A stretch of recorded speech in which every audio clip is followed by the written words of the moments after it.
Bienvenido al canal de Narraciones Budismo. ¿Qué significa comprender algo? Por el Dr. Alexander Berzin.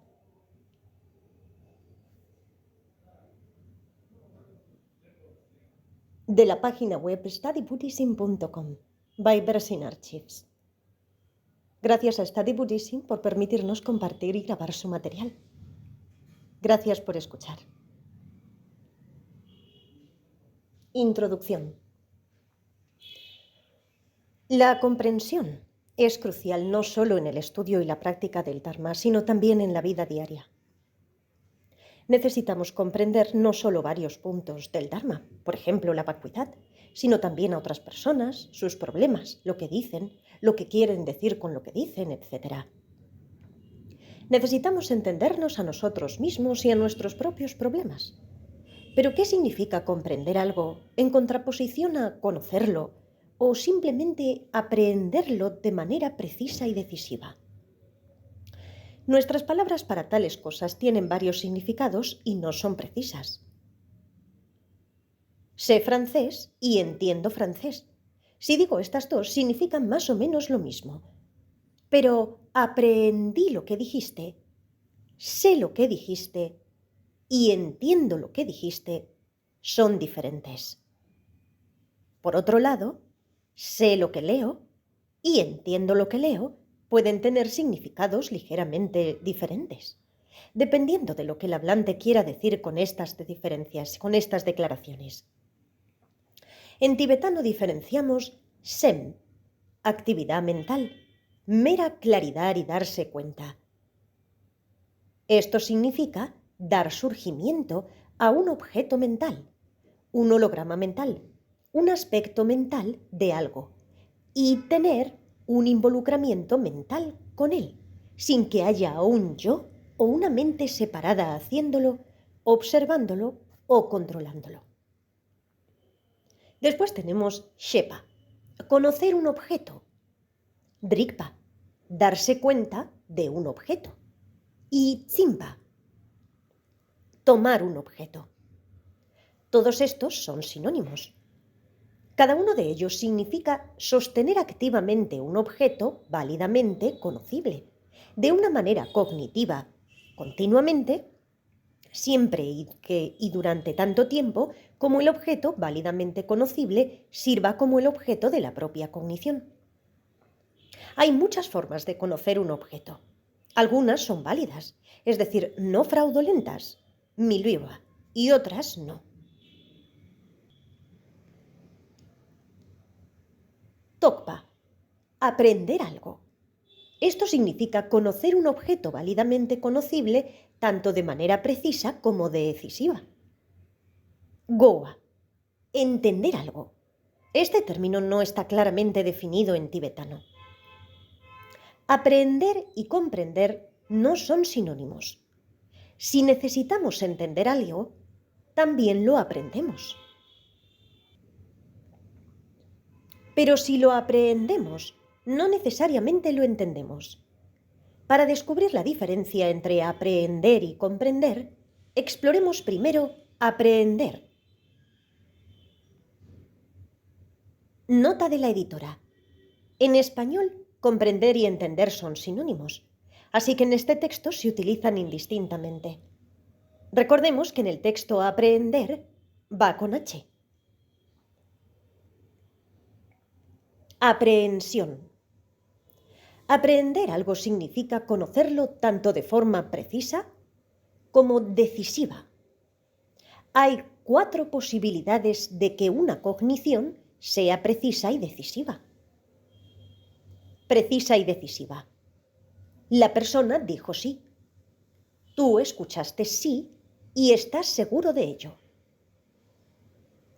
Imprecisa y decisiva. La persona dijo sí, tú escuchaste no y estás seguro de ello. Precisa e indecisa.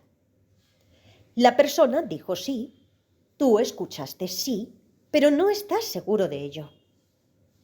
Imprecisa e indecisa.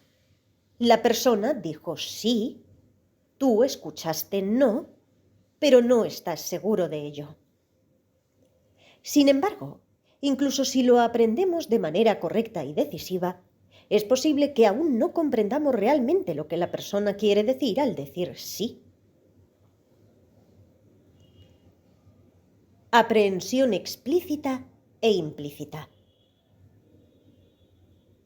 La aprehensión puede ser explícita o implícita.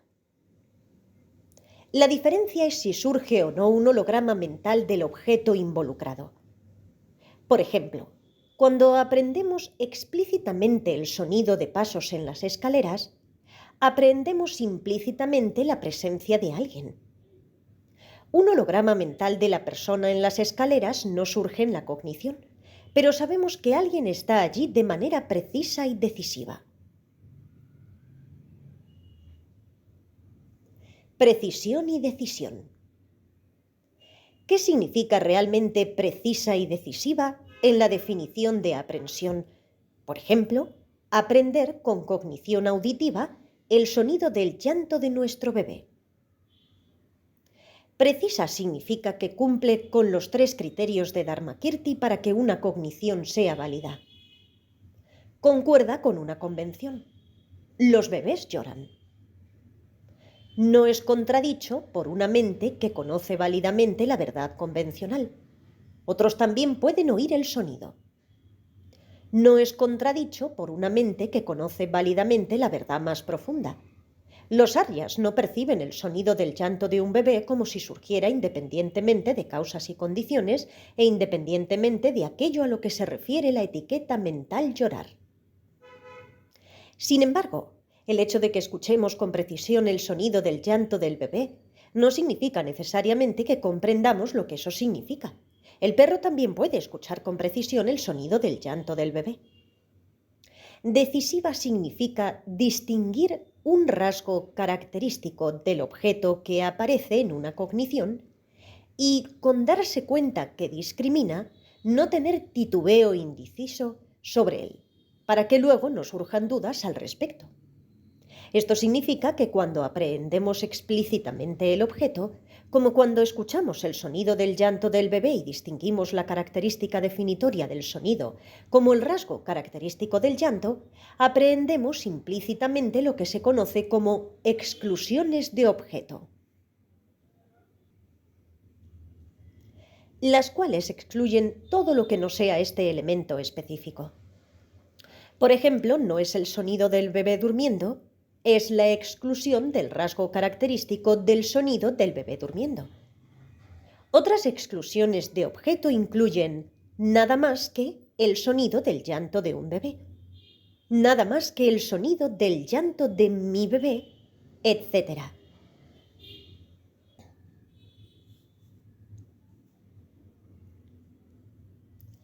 Que sea una aprehensión decisiva significa que no es una cognición no determinante. ¿Qué sería cuando no estamos seguros de haber escuchado algo o no estamos seguros de que lo que escuchamos sea el sonido del llanto de un bebé o el sonido del llanto de mi bebé? Tampoco es titubeo indeciso. No pensamos, tal vez lo escuché o tal vez no. No obstante, incluso si escuchamos de forma decisiva el sonido del llanto de nuestro bebé, no significa necesariamente que comprendamos lo que significa.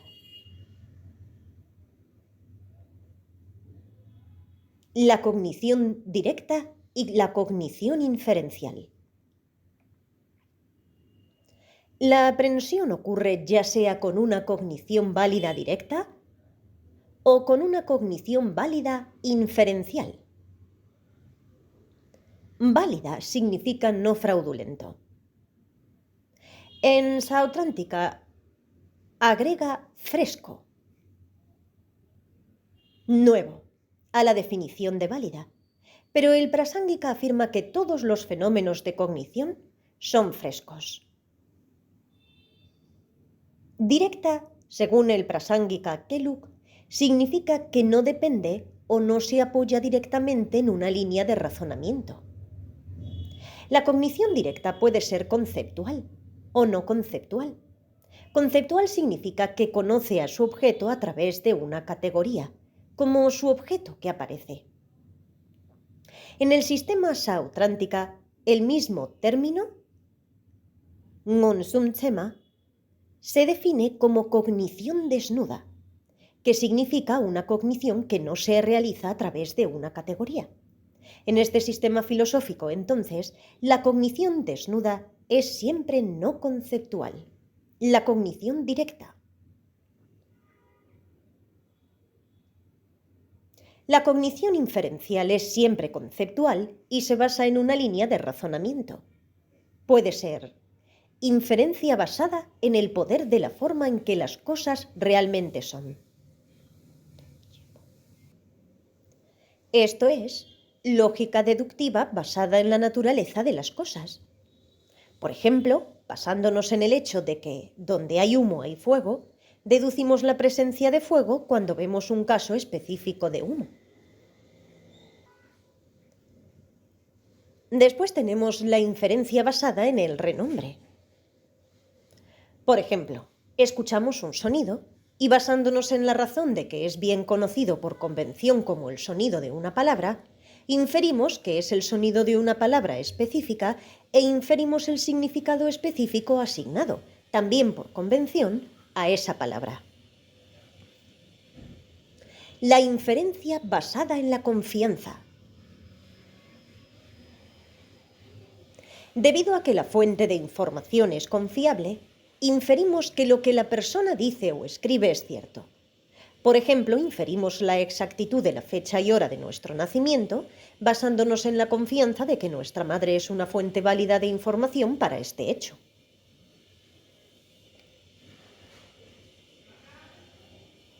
La aprensión en la cognición conceptual. El ejemplo de aprender el sonido del llanto de nuestro bebé es un ejemplo de aprensión en la categoría de cognición directa no conceptual. Discutiremos cómo funciona esto a continuación, pero primero, ¿cómo funciona la aprensión en una cognición conceptual? Por ejemplo, la inferencia basada en el renombre, como cuando se escucha o se lee la palabra vacuidad.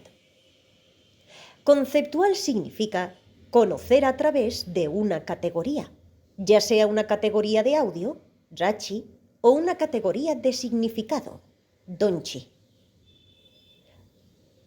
Ocurre en pasos. 1. Primero, aprendemos no conceptualmente el sonido vacuidad que escuchamos. Escuchamos el sonido correctamente y estamos absolutamente seguros de que escuchamos ese sonido y ningún otro. 2. A través de la categoría de audio vacuidad, reconocemos este sonido como el sonido de la palabra vacuidad. A través de esta categoría de audio, no importa cómo se pronuncie este sonido, a cualquier volumen y con cualquier voz, reconocemos que todos ellos son el sonido de la palabra vacuidad. Cuando aprendemos conceptualmente este sonido como el sonido de la palabra vacuidad, también lo conocemos de manera precisa y decisiva. No es el sonido de ninguna otra palabra. Estamos absolutamente seguros de que fue el sonido nada más de la palabra vacuidad. Si pensamos que escuchamos una palabra diferente o no estamos seguros de qué palabra escuchamos, entonces no hemos aprendido la palabra. 3. A través de la categoría de significado vacuidad, conocemos que la palabra vacuidad tiene el significado de la ausencia total de una forma imposible de existir. No importa si escuchamos la palabra vacío, vacuidad, sunyata, tonpañi, lirheit o vacuité.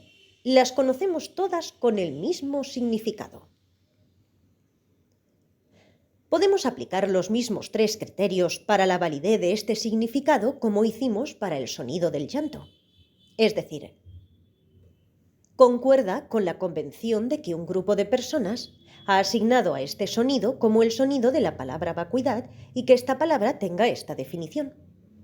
No es contradicho por lo que explican los textos clásicos y los maestros cualificados. No es contradicho por los aryas que conocen que las palabras no tienen significados establecidos inherentemente en ellas, independientemente del etiquetado mental. Si aplicamos un significado incorrecto a la palabra vacuidad o no estamos seguros de lo que significa, entonces no hemos aprendido el significado de la palabra vacuidad. Sin embargo, solo porque aprendamos de forma correcta y decisiva el sonido que escuchamos, como el sonido de la palabra vacuidad, y solo porque aprendamos de forma correcta y decisiva el significado de la palabra vacuidad, como la ausencia total de formas imposibles de existir, eso aún no significa necesariamente que comprendamos la vacuidad. O consideremos el ejemplo de leer una oración compleja en un texto de Edson Capa sobre la vacuidad. Podríamos aprender cada palabra y el significado de cada palabra de manera correcta y decisiva, pero no entender la oración en absoluto. Incluso podríamos aprender diferentes niveles de significados de la palabra vacuidad, como qué significa tal cosa para la Chitta Matra, aquello para la Svatántrika y aquello para la Prasángica, y aún no entender realmente la vacuidad. Entender algo conceptualmente. Cuando entendemos algo como la vacuidad, no solo la aprendemos, sino que también somos capaces de inferir sus implicaciones. Cuantas más implicaciones hayamos resuelto, mayor será nuestra comprensión. Somos capaces de unir la vacuidad con muchas otras enseñanzas que hemos recibido, tal como de qué manera la cognición de la vacuidad nos libera de las emociones perturbadoras y el karma. Podemos aplicar nuestra comprensión de la vacuidad para analizar otros temas. Esta comprensión también necesita ser precisa y decisiva. Cuando tenemos una comprensión correcta de la vacuidad y luego nos enfocamos conceptualmente en la vacuidad, aunque aprendemos la vacuidad de forma correcta y decisiva, no recordamos simultáneamente todas las implicaciones. Sin embargo, nuestra aprensión de la vacuidad es sostenida por la fuerza de las latencias, de haber elaborado previamente a través de inferencias y deducciones las implicaciones. Aprender y comprender algo de forma no conceptual. Para explicar cómo aprendemos y comprendemos algo de manera no conceptual, necesitamos describir etapas progresivas. Primero usemos un ejemplo simple. Cuando aprendemos algo de manera no conceptual, por ejemplo, cuando un perro está frente a un bebé y el bebé ve formas de colores, lo cual es cognición no conceptual, entonces, según el Gelupa, el bebé no solo ve formas de colores inconexas o simplemente imágenes inconexas que duran un segundo, ve la totalidad que constituyen, tanto espacial como temporalmente. Los elementos completos se denominan síntesis mentales de colección. En otras palabras, cuando aparecen formas de colores en su campo sensorial visible, el bebé puede distinguir los rasgos característicos no comunes de un conjunto de ellos, que tomados en conjunto constituyen un elemento individual. Tal distinción se denomina distinción que toma un rasgo característico con respecto a un elemento. Estos rasgos característicos que toma esta distinción no son compartidos con las formas coloridas que constituyen el fondo, por ejemplo, la pared detrás del perro. El elemento convencional individual que se distingue es una síntesis de formas coloridas, partes como piernas, una cabeza, una cola, etc., y también una síntesis de al menos varios momentos de percepción. Esto es así incluso cuando el animal se está moviendo, en cuyo caso el bebé ve diferentes formas de colores. Además, cuando el bebé ve estas formas de colores, distingue los rasgos característicos poco comunes de qué tipo de elemento es. En este caso, los rasgos característicos de un perro.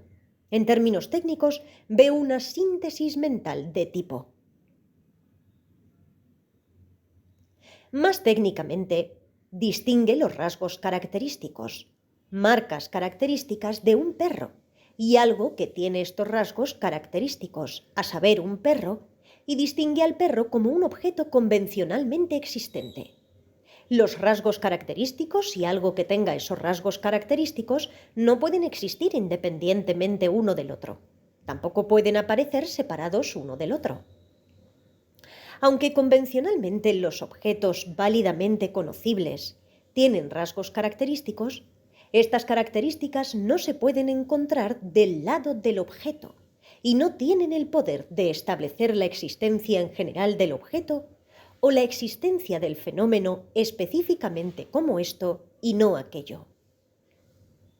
La existencia establecida por marcas características individuales es una forma imposible de establecer la existencia de algo. En resumen, cuando el bebé ve estas formas de colores dentro de un campo sensorial visual, también ve de forma no conceptual un perro como un elemento individual completo. Sin embargo, el bebé no tiene que saber qué es esto para poder ver a un perro. Más técnicamente, las formas de colores, partes y rasgos característicos son la base para etiquetar perro, y un perro es a lo que la etiqueta perro se refiere con relación a su base.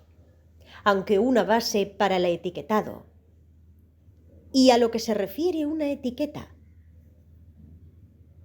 no existen independientemente de una etiqueta mental, el bebé no conoce la etiqueta mental perro, ve a lo que se refiere la etiqueta perro y a la base para esa etiqueta, pero no conoce la etiqueta mental. Por lo tanto, para poder ver a un perro, el bebé no tiene que saber que se le llama perro o cómo se le llama. En otras palabras, el bebé no necesita etiquetar mentalmente perro o decir la palabra perro en su mente o incluso saber lo que significa la palabra perro para poder ver a un perro. Cuando éramos bebés tuvimos que aprender la categoría perro y el nombre perro y su significado. Este fue un proceso conceptual. Ahora, cuando vemos un perro de manera precisa y decisiva, lo conocemos conceptualmente en el momento siguiente, tanto de manera precisa como decisiva, a través de la categoría de significado perro, aunque incluso entonces no necesariamente pensando en el sonido de la palabra perro en nuestra cabeza. En esta cognición conceptual, distinguimos una característica compuesta del objeto que aparece, a saber, la característica compuesta de la categoría de significado perro, y atribuimos a esa categoría la convención de que es el significado de la palabra perro. Esto se conoce como la distinción que toma un rasgo característico con respecto a una convención.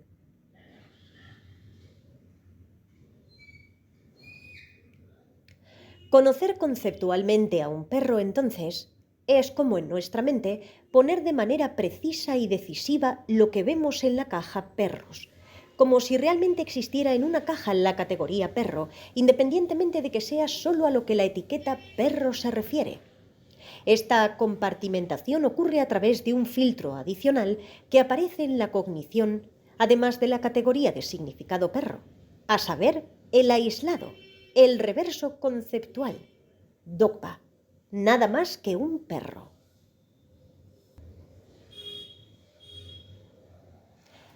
El aislado o reverso conceptual es una exclusión mental de todo lo que es distinto al perro y es un fenómeno conocido por negación. Pero también podríamos conocer de manera precisa y decisiva que es un perro de manera no conceptual cuando lo vemos de manera precisa y decisiva. En este caso, aprendemos explícitamente las formas de colores, las partes, etc., como base para etiquetar perro, y también aprendemos explícitamente a qué se refiere la etiqueta perro. Estos son los hologramas mentales que aparecen ante la cognición visual. Simultáneamente, aprendemos implícitamente la etiqueta mental perro. En este caso, la etiqueta mental y la categoría perro no son los objetos que aparecen de nuestra cognición visual. Aunque conocemos implícitamente que es un perro, no lo conocemos explícitamente de forma conceptual a través de la categoría y la etiqueta perro. No lo estamos conociendo a través del filtro de la caja perros en el cual lo encajamos.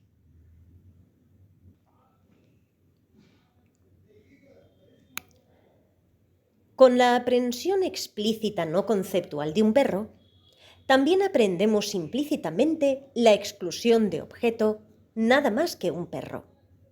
Pero a diferencia del aislado reverso conceptual, a través del cual se produce la cognición conceptual de un perro, la exclusión de objeto no aparece en la cognición no conceptual. Por tanto, Aunque como un aislado conceptual, una exclusión de un objeto es también un fenómeno conocido por negación, sin embargo, la cognición no conceptual del perro conoce a su objeto involucrado simplemente como un fenómeno de afirmación. Conoce su objeto de manera afirmadora, en lugar de hacerlo a través de una exclusión de todo lo que no sea él. Esta es otra diferencia importante entre una cognición conceptual y no conceptual de un perro. Cuando tenemos una comprensión no conceptual de un perro, lo que tenemos es una aprehensión no conceptual de un perro, de manera precisa y decisiva, que sabe implícitamente que se trata de un perro y que es sostenido por la fuerza de las latencias de haber elaborado previamente las implicaciones de lo que es un perro. Puede morder, necesita que lo paseen y por lo tanto no se le puede dejar solo mientras nos vamos de vacaciones, etc.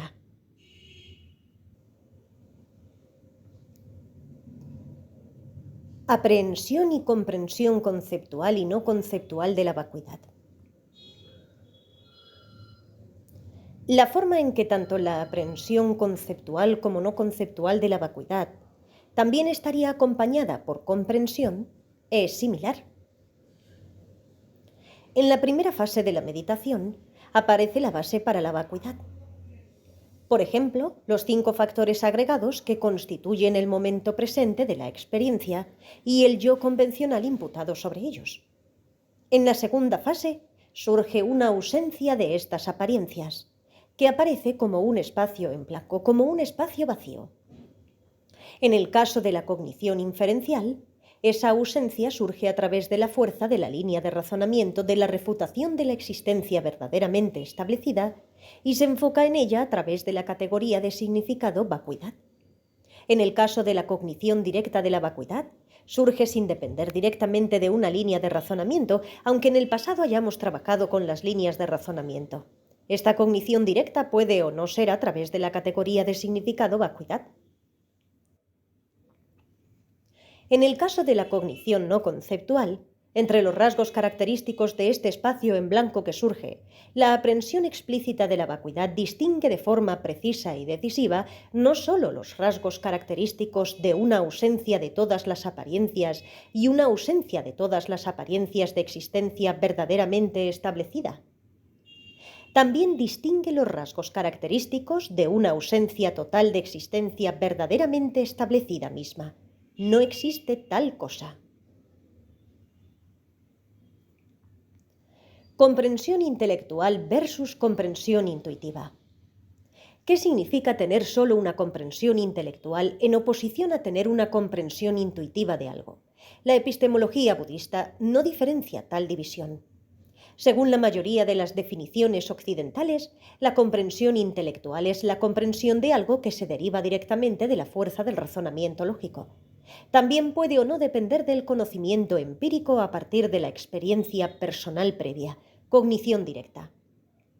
La comprensión intuitiva no se basa directamente en el razonamiento lógico.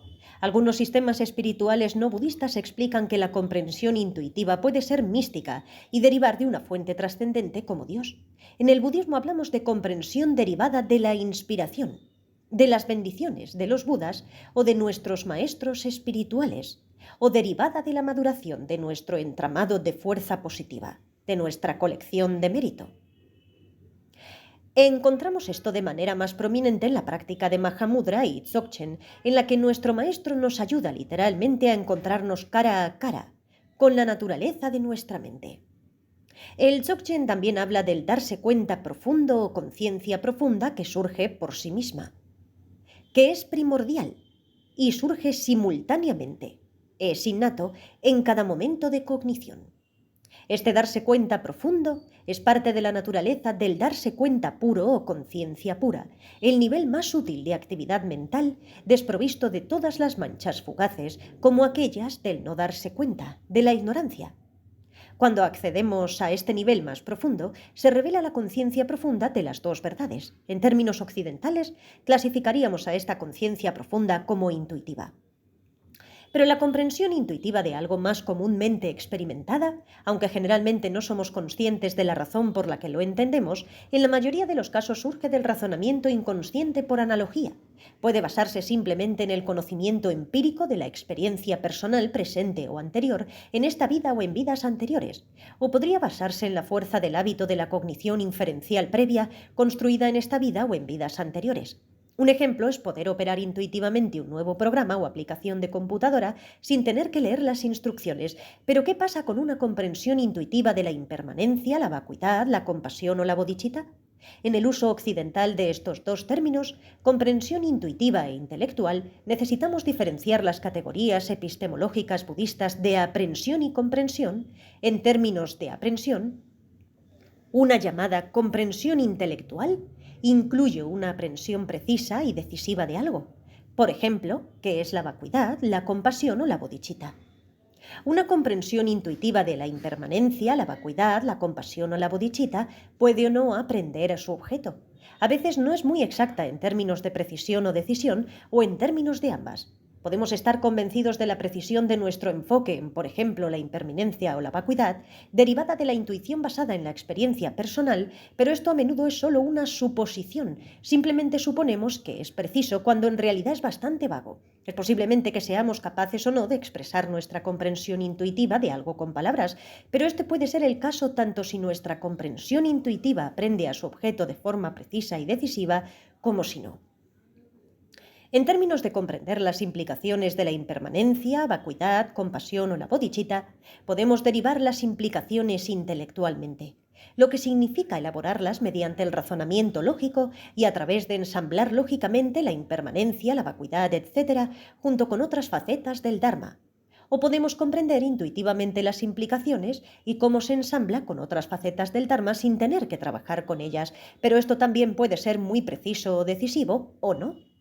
Por lo general experimentamos esto cuando todo se acomoda automáticamente, todo hace clic.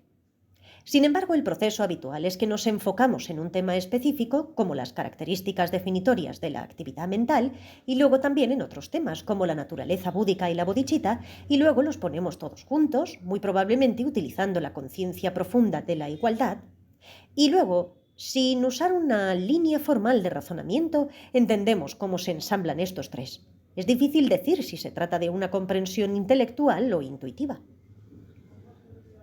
Luego tenemos la comprensión emocional.